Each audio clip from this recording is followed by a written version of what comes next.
បាទជំរាបសួរបងប្អូននៅក្នុងវីដេអូនេះខ្ញុំបាទសុយបណាអ្នកឯកទេសវិស័យកសិកម្មសរីរាង្គនិងគ្មានសារធាតុគីមីសូមលើកយកនៅការគ្រប់គ្រងដំណាំតាមកម្មវិធី SBN បន្តទៀតគឺរូបមន្តទី4ណាបាទគឺរូបមន្តទី4ហើយមុននឹងចូលរូបមន្តនេះខ្ញុំសូមជម្រាបបងប្អូនជាដំណឹងថានៅថ្ងៃទី26-27 ខែធ្នូខែ12យើងនេះខ្ញុំនឹងមានបើកវគ្គបង្រៀននៅបច្ចេកទេសបែបកសិកម្មបែបកសិដ្ឋានធម្មជាតិកសិកម្មសរីរាង្គតាក់ទងទៅនឹងការផលិតរូបមន្តនៃមេជីសរីរាង្គទាំងជីគោកជីទឹកហើយនឹងថ្នាំពុលណានិងការយល់ដឹងផ្សេងជាច្រើនទៀតបាទអញ្ចឹងសូមបងប្អូនអាចទំនាក់ទំនងតាមរយៈលេខទូរស័ព្ទខ្ញុំ012-908-497នេះដើម្បីចុះឈ្មោះនិងបង់ប្រាក់ហើយក្នុងមួយវគ្គនេះគឺម្នាក់ខ្ញុំយក$100ណាបាទអញ្ចឹងបងប្អូនអាចតាក់ទងតាមនឹងបានហើយឥឡូវយើងចូលដល់មេរៀនរបស់យើងវិញគឺយើងចូលដល់ SBN4 ហើយគឺ SBN4 ណាបាទគឺតាក់ទងជាមួយនឹងកម្មវិធី SBN Plant Protection ឬក៏ហៅកាត់ថា SBN-PP បាទ PP នេះមិនមែនប៉ោយប៉ែតហើយក៏មិនមែនភ្នំពេញដែរគឺ Plant Protection មានន័យថាការការពារដំណាំឬក៏ការគ្រប់គ្រងដំណាំណាបាទអញ្ចឹង SBN4 របស់យើងគឺយើងតាក់ទងជាមួយនឹងធាតុផ្សំណាបាទទី1គឺទឹកបាទទឹកយើងប្រើ100លីត្របាទហើយធាតុផ្សំរបស់យើងមានទឹកនោមគោបាទទី2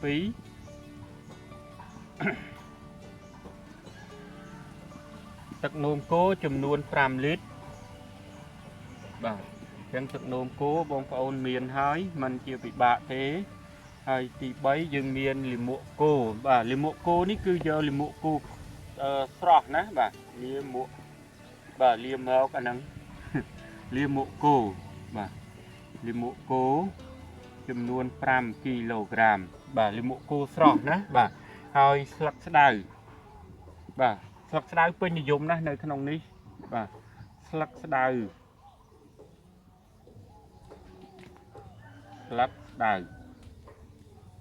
បាទស្លឹកស្ដៅស្រស់ហើយបុកឲ្យម៉ត់ណាបាទ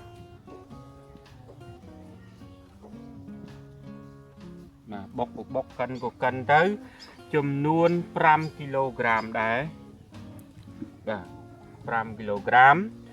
ហើយទំពាំងស្រស់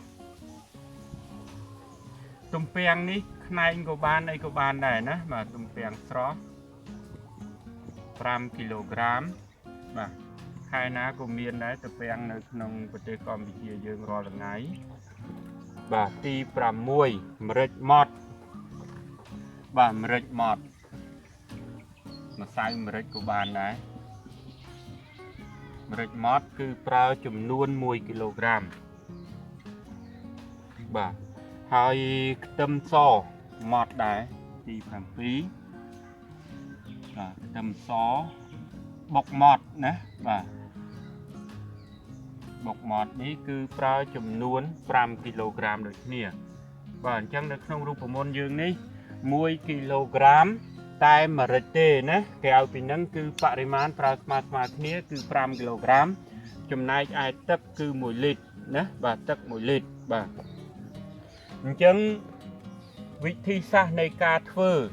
បាទវិធីសាស្ត្រនៃការធ្វើគឺយើងយកវត្ថុធាតុដើមរបស់យើងទាំងអស់នេះបាទពីលេខរៀងទី2រហូតដល់លេខរៀងទី7នេះគឺយើងលាយច្បល់ចូលគ្នាហើយយើងយកចាក់ទៅក្នុងធុងដែលមានទឹកចំនួន100លីត្រដែលរៀបចំហើយស្រេចឬក៏យើងចាក់វត្ថុធាតុដើមហើយចាំយើងចាក់ទឹក100លីត្រនេះចូលក៏បានដែរណាបាទចាក់ទឹកនេះចូលក៏បានដែរហើយយើងច្បល់ចូលគ្នាវត្ថុធាតុដើមនេះឲ្យហើយក៏បានចាក់ចូលទៅក្នុងធុងចាំច្របល់ក៏បានបាទហើយពេលដែលចាក់វត្ថុធាតុដើមចូលទៅក្នុងធុងហើយចាក់ទឹកហើយយើងត្រូវក្រោបគម្របឲ្យជិតណាបាទ អាហ្នឹងបើយើងអត់លាយខាងក្រៅយើងកូរហើយអីហើយអញ្ចឹងទៅចាំយើងក្របគម្របឲ្យជិតណាបាទបាទហើយបាទសំទោសរយៈពេលនៃការផ្អាប់ទុកគឺយើងត្រូវផ្អាប់ទុករយៈពេល7ថ្ងៃក្នុងកំឡុងពេលនៃការផ្អាប់ទុកគឺយើងបើកកូរបាទមួយថ្ងៃកូរ2ដងហើយកូររយៈពេលពី1ទៅ2នាទីកូរតាមទនិចនាឡិកាកុំប្រជ្រះណាបាទកូរតាមទនិចនាឡិកាមួយអញ្ចឹងមកហើយផ្ទៀងម៉ោងទៅ1នាទីក៏បាន2នាទីក៏បានរៀងរាល់ព្រឹកល្ងាចណាបាទរៀងរាល់ព្រឹកល្ងាចរហូតដល់ថ្ងៃទី7ដែលយើងត្រូវជំនួសហ្នឹងយើងកូរឲ្យសពហើយចាំយើងចម្រោះណាបាទចាំយើងចម្រោះបាទនៅពេលដែលយើងចម្រោះរួចហើយយើងត្រូវប្រើយកទៅប្រើមិនអស់ទេយើងច្រកដបទុកទៅបាទឬមួយក៏បែងចែកអាណាដែលត្រូវប្រើភ្លាមទុកទៅណាដែលមិនត្រូវប្រើទេច្រកហើយទៅច្រកដបរួចទៅបិទឲ្យចិត្តទៅទុកនៅទីតាំងនៅកន្លែងដែលមានសុវត្ថិភាពជាពិសេសគឺតាក់ទងជាមួយនឹងកម្ដៅថ្ងៃណាបាទតាក់ទងជាមួយនឹងកម្ដៅថ្ងៃហើយទឹកថ្នាំ SBN-4 របស់យើងនេះគឺអាចរក្សាទុករយៈពេលបាន12ខែឬក៏1ឆ្នាំបាទក្រោយពីហ្នឹងក្បួនវាក្រោយពីហ្នឹងគឺมันខូចទេគ្រាន់តែថយគុណភាពណាបាទគ្រាន់តែថយគុណភាពបាទអញ្ចឹងទាំងវត្ថុធាតុដើមទាំងវិធីធ្វើមិនពិបាកប៉ុន្មានទេណានេះសិតតែយើងអាចរកនៅក្នុងមូលដ្ឋានបានទាំងអស់ណាបាទនៅក្នុងមូលដ្ឋានហ្នឹងសំដៅតាំងពីទីផ្សារនៅក្នុងមូលដ្ឋាននៅក្នុងផ្សារក្នុងមូលដ្ឋានរបស់យើងទៀតណាបាទអញ្ចឹងបន្តទៅទៀតតាក់ទងជាមួយនឹងវិធីសាស្ត្រនៃការប្រើប្រាស់សម្រាប់ទឹកថ្នាំ SBN4 នេះ SBN4 នេះគឺ1លីត្រគឺយើងត្រូវលាយជាមួយនឹងទឹកចំនួន1ធុងបាញ់ថ្នាំបាទបរិមាណនៃការលាយដូចជាមួយនឹង SBN3 ដែរគឺ1លីត្រលាយជាមួយនឹងទឹក1ធុងបាញ់ថ្នាំអញ្ចឹងមកដាក់ទឹក1ធុងបាញ់ថ្នាំហើយចាក់ទឹកថ្នាំយើង1លីត្រចូលហើយកូរឲ្យសព្វហើយយើងបាញ់លើដំណាំដែលទទួលរងការបំផ្លាញបានណាការបំផ្លាញបានដូចជាពពួកចៃពពួកខ្ញុងពពួកដង្កូវស៊ីរូងដើមពពួកចោះផ្លែមូសតែពីងក្រហមពពួកជំងឺផ្សិតបាក់តេរីអីគឺយើងអាចប្រើក្នុងការការពារនិងព្យាបាលបានបាញ់លើស្លឹកឬក៏ចាក់នឹងតាមគល់ដំណាំដើម្បីដូចជាពពួកតកៅស៊ីរូងដើមអីជាដើមណាបាទអញ្ចឹងការបាញ់របស់យើងអាច3ថ្ងៃ5ថ្ងៃ7ថ្ងៃអីចឹងទៅមានន័យថា3ថ្ងៃម្ដង5ថ្ងៃម្ដងឬក៏7ថ្ងៃម្ដងអីចឹងទៅណាបាទហើយសត្វល្អិតដូចខ្ញុំជម្រាបអញ្ចឹងដូចជាពពួកចៃពពួកសម្ោចពួកអីហ្នឹងគឺយើងប្រើ SBN4 យើងនឹងបានណាបាទហើយអត់មានប៉ះពាល់ជាមួយនឹងសុខភាពយើងទេថ្នាំនេះលើកលែងតែយើងផឹកបាទប៉ុន្តែយើងអត់មានរឿងអីទៅផឹកថ្នាំទេណាបាទទៅផឹកថ្នាំទេបាទអញ្ចឹងបានទាំងពពួកចៃបានទាំងពពួកម៉ៃបាទបានទាំងដង្កូវនិងសត្វល្អិតស្លាប់រឹងស្លាប់ទុនអីដទៃទៀតបានណាហើយតាក់ទងជាមួយនឹងជំងឺផ្សិតជំងឺបាក់តេរីអីបានបាទអញ្ចឹងកម្មវិធី SBN Plant Protection របស់យើងនេះការគ្រប់គ្រងដំណាំតាមបច្ចេកទេស SBN គឺមានតាក់ទងជាមួយនឹងការប្រើប្រាស់ថ្នាំទាំង4រូបមន្តនឹងផងនិងនៅមានបន្តទៅទៀតតាក់ទងជាមួយនឹងថ្នាំផ្សិតបាទតាក់ទងជាមួយនឹងថ្នាំផ្សិតតទៀតណាបាទមិនទាន់ចប់ត្រឹមហ្នឹងទេបាទមិនទាន់ចប់ត្រឹមហ្នឹងទេយើងមានក្បួនមានຂະຫນាតគ្រប់គ្រាន់ក្នុងការដាំដុះណាបាទក្នុងការធ្វើកសិដ្ឋានមិនថាកសិដ្ឋានតូចធំមិនថាការដាំដំណាំតាមសួនតាមផ្ទះតាមទីនានា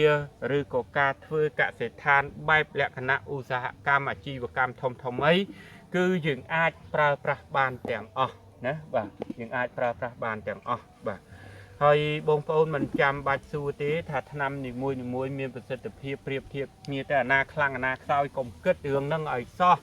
នាំគ្នាទៅផលិតធ្វើទៅសម្រាប់ប្រើប្រាស់ទៅបាទវាមិនជាងគ្នាទេ ហើយកន្លែងដូចខ្ញុំជម្រាបហើយជារឿយៗថាក្នុងការចេញរូបមន្តច្រើនបងប្អូនគួរតែសប្បាយចិត្តក្នុងការរៀនពីព្រោះកន្លែងខ្លះទៅគាត់ត្រូវជាមួយរូបមន្តនេះកន្លែងខ្លះទៅគាត់ត្រូវជាមួយរូបមន្តនោះរៀងខ្លួនអញ្ចឹងធ្វើទៅតាមអ្វីដែលខ្លួនមានលទ្ធភាពអាចធ្វើបានអញ្ចឹងទៅណាបាទអញ្ចឹងនៅក្នុង